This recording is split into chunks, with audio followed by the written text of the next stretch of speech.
안녕하세요. 도승환 평가사입니다. 서울법학원에서 보상법규 2차 메인 과목을 담당하고 있고요. 지난 수요일 날 제32회 감정평가사 자격시험 합격자 김시온 평가사님을 모시고 수험생활은 어떠하였었고 어떠한 전략으로 공부를 하셨는지 그 노하우들을 저희가 꼼꼼히 살펴서 여러분들에게 전수를 해드리도록 하겠습니다. 안녕하세요.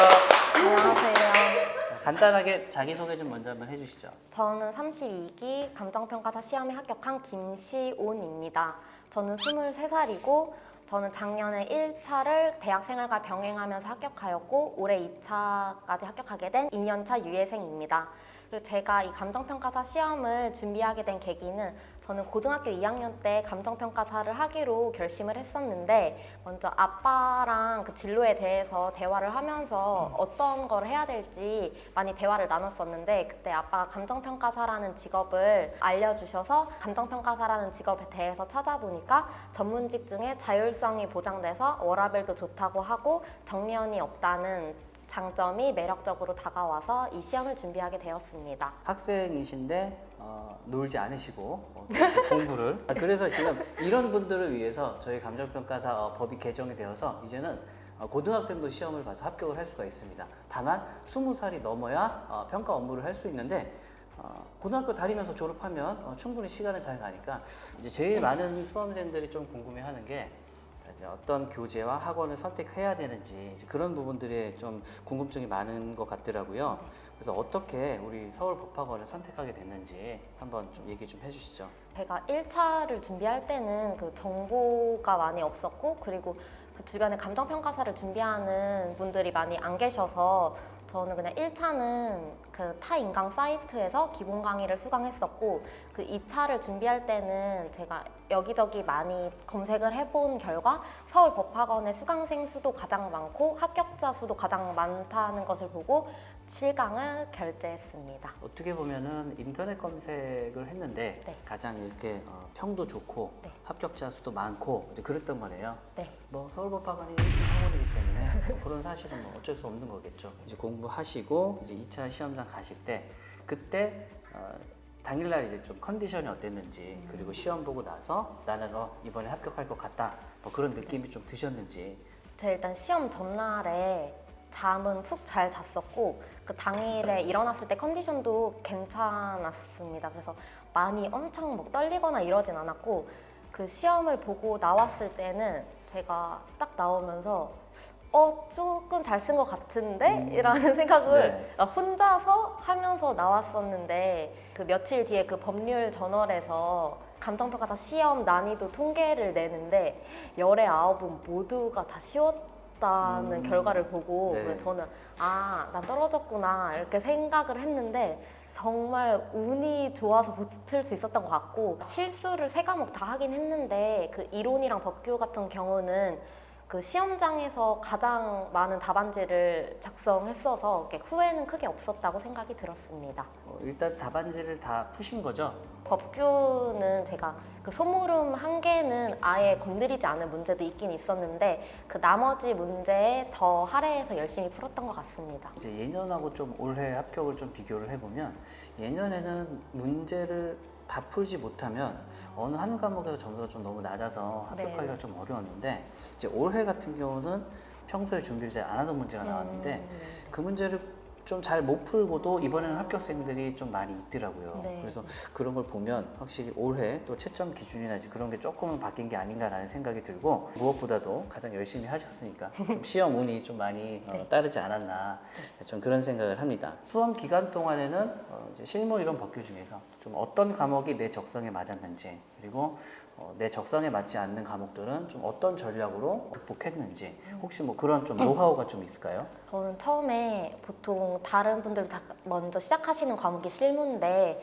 저는 이렇게 실무를 가르치시는 유도훈 평가사님이랑 잘 맞았던 것 같고 한 반 정도는 실무에 투자했던 것 같고 이론은 처음에 들었을 때 이게 뭐지 싶은 막 어려운 내용은 아니어서 기본 강의만 열심히 들었었던 것 같습니다. 법규 같은 경우에는 이게 뭐지 싶은 것들이 굉장히 많은데 도승환 평가사님께서 어려운 건데도 되게 쉽게 풀어서 잘 설명해 주셔서 그래도 막 질문 생기면 질문 드리고 그리고 다시 그 질문 해결하고 이런 식으로 해서 초반에는 실무를 거의 반 정도 투자했고 이론을 한 20% 그리고 법규를 30% 이 정도로 했던 것 같습니다. 역시 실무가 아무래도 좀 메인 과목인데 네네. 그 양이 굉장히 방대하잖아요. 네. 그래서 나름대로 이제 서브를 만든다거나 오답 노트 같은 거를 좀 많이 만들어서 활용을 하는데 서브 노트를 좀 작성을 꼼꼼히 하셔가지고 많이 도움이 됐다고 그 전에 한번 얘기를 해주셨는데 이번에 한번 또 가지고 오셨죠? 네. 저는 그 실무를 제가 따로 타이핑해서 만든 건 아니고 그 유도훈 평가사님 교재 중에 1000점 교재에 목차집이 같이 나와 있는데 여기에 그 여러 논점들 목차가 이런 식으로 많이 나와 있어요. 근데 여기가 모든 내용이 담겨 있는 건 아니기 때문에 그 단과나 아니면 스터디 문제에서 등장하는 그런 부수적인 논점들은 그 해당 논점에 맞게 작성을 했고 그리고 여기 목차집에 없는 논점도 존재하긴 하는데 그거는 이 뒤에 빈칸에다가 제가 이렇게 작성을 해서 아예 시험 전에는 얘만 봐도 웬 전체적인 논점을 훑을 수 있도록 목차집에 제가 필기를 했습니다. 대체로 보면 이렇게 실무도 암기 과목이라는 생각을 좀 해줘야 되는데 실무는 문제를 푼다고 생각을 해서 거기서 새로운 걸 익히겠다고 풀어보겠다고 이제 덤비는 사람들이 많이 있거든요. 근데 굉장히 효율적으로 잘 하신 것 같아요. 이제 유도원 선생님께서 이런 부분이 굉장히 특화가 돼 있으셔가지고 확실히 이런 자료면이나 어떤 학습 노하우 같은 것들은 좀 강점이 있는 것 같더라고요. 혹시 개별 스터디는 따로 하셨었나요? 제가 공부하는 스타일이 저는 혼자서 공부를 하는 게 맞아서 개별 스터디는 따로 하지 않았습니다.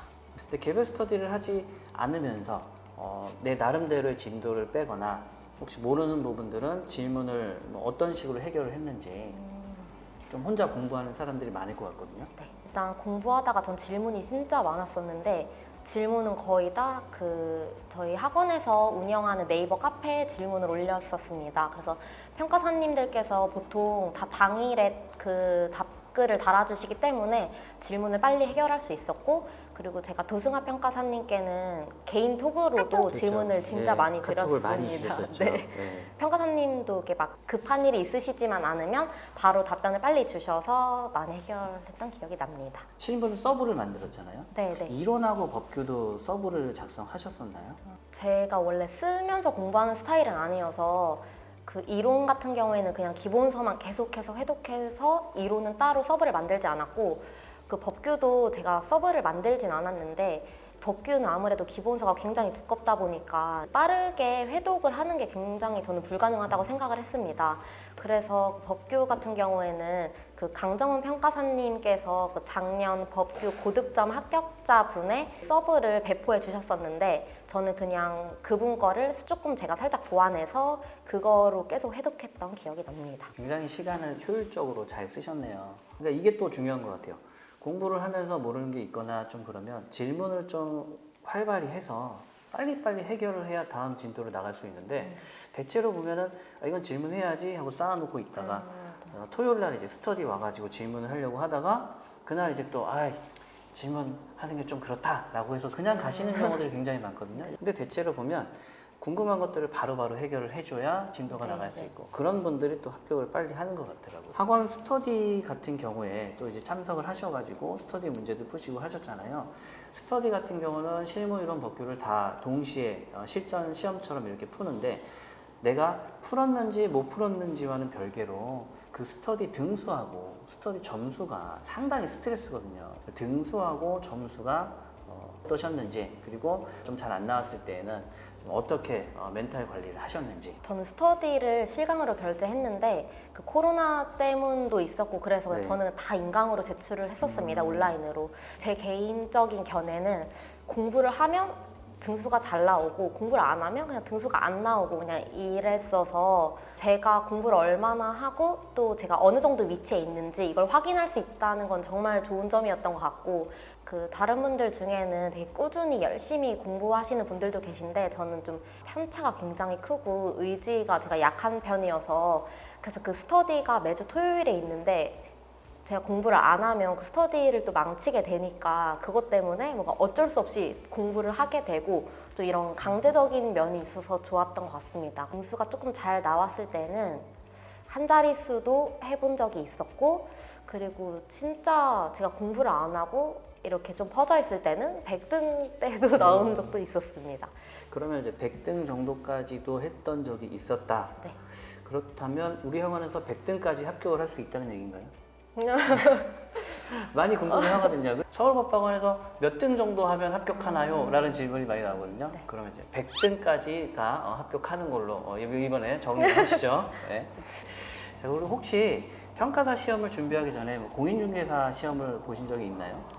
저는 공인중개사 시험은 따로 준비하진 않았는데 그 합격생 분들 중에서는 공인중개사를 준비하고 그러니까 합격하신 후에 진입하시는 분들도 엄청 많더라고요. 근데 1차 과목에서 그 회계랑 경제 제외한 나머지 법 과목들은 감정평가사랑 공인중개사랑 좀 겹치는 걸로 알고 있는데 그래서 1차 준비에만 국한해서 어느 정도 도움이 될 것 같은데 그 1차도 회계랑 경제가 좀 주요 과목이라 여기에 뭔가 초점을 맞춰서 공부를 하셔야 할 것 같습니다. 중개사 업무가 이제 우리 평가 업무하고는 많이 성격이 다르긴 한데 이제 1차 시험은 좀 많이 과목이 겹치면서 좀 이제 사전 부동산 지식을 많이 활용할 수 있다는 점에서는 굉장히 좋고 지금 이제 합격을 하셨으니까 이 탄력을 이어서 중개사 시험 준비를 하셔가지고 중개사 보신 다음에 집 앞에 중개사 하나 차리시면 되거든요. 그러면 이제 무슨 돈으로 사무실을 차리냐? 가까운 하나은행 가시면 다 마이너스 통장으로 네, 다 대출해 주니까 그걸로 창업을 하신다거나 아니면 오피스텔을 사신다거나 부동산 투자를 하시는 것도 하나의 노하우인 것 같아요. 어떤 수험생이 어떤 펜을 썼는지도 상당히 관심 있는 분야이긴 한데요. 혹시 펜은 어떤 것들을 주로 이렇게 쓰셨나요?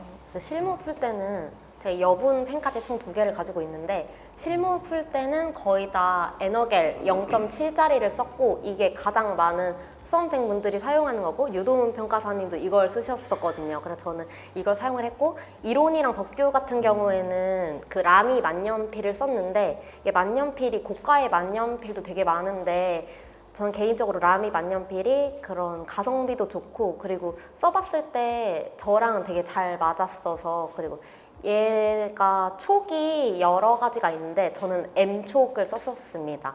사람마다 다른데 저는 이게 좀 M촉도 별로 두껍다고 생각되진 않아서 그리고 제가 이거 펜 선택하면서 그 작년에 전체 수석 합격하신 이동현 평가사님께도 여쭤봤었는데 그 이동현 평가사님께서도 M촉 사용하셨다고 해서 저도 그냥 M촉을 썼습니다. 저도 라미 만년필 써봤는데 네. M촉이 가장 무난한 것 같더라고요. 그리고 라미 만년필이 저기 시중가가 한 6만 원, 7만 원 정도 하죠. 저는 네. 제일 싼 데서 샀는데 2만 원 후반대로도 살 수가 있습니다. 많이 떨어졌네요. 제가 샀을 때는 4만 원, 5만 원 선이었는데 그게 벌써 한 15년 전이니까 만년필 시장이 안 좋은 것 같습니다. 네. 근데 보통 이렇게 0.7mm를 쓰셨는데 0.7mm 정도가 수험생들이 많이 선호하나요? 아니면 0.5mm가 더 좀 선호를 하나요? 주변에? 근데 제가 혼자 공부했어서 이게 뭐 네. 정보를 많이 나누진 않았는데 그래도 유도훈 평가사님께서 일단 0.7짜리를 추천하시고 그 제가 기본 강의는 실강으로 들었었는데 그때 보면 거의 다 이 펜을 쓰셨어가지고 네. 다 0.7짜리를 많이 쓰시는 것 같습니다.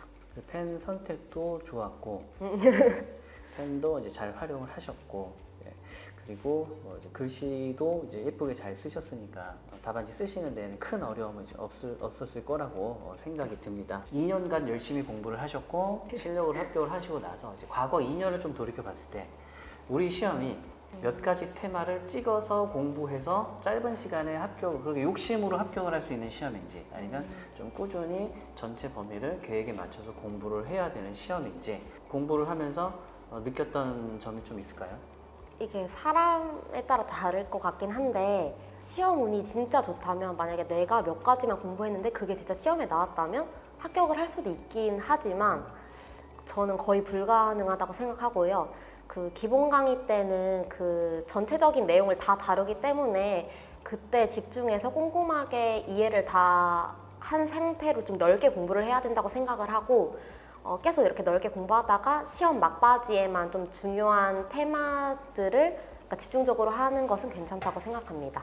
짧게 요약하면 그냥 열심히 해라 그런 얘기신 거죠. 네, 확실히 우리 시험이 시험 범위가 없는 게 또 우리 시험의 가장 특징이기 때문에 네. 그게 우리 수험생분들을 제일 힘들게 하잖아요. 네, 그런데도 이제 전체적으로 그냥 정도 있게 전 범위를 열심히 하면 커버가 가능할 것 같다. 네. 네, 그렇게 말씀을 해주셨고 이제 마지막으로 앞으로의 계획에 대해서 간략하게 좀 말씀드리면서 마무리 인사를 한번 하겠습니다.